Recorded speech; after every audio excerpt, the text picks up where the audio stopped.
hello' guys good evening কি খবৰ সকলোৰে সকলোৱে ভালে আছোঁ ময়ো আছোঁ গাইজ এতিয়া লুডু খেলিব মন গ'ল ঘৰত লুডু নাই চব কিনিব আহি আছোঁ লুডু এখন আনি কাজিয়া লাগি লাগি খেলোঁ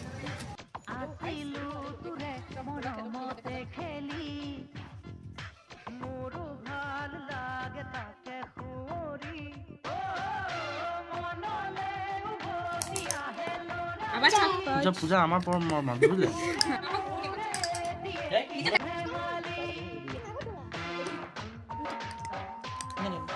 নাই এ আমি মানো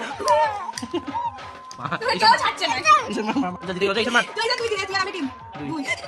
না মামা মার তুই এটা কথাই নাই দে দে দে লাষ্টত মই হাৰিলোঁ গাইছ দুগুটি এবাৰ আবাৰ খেলবো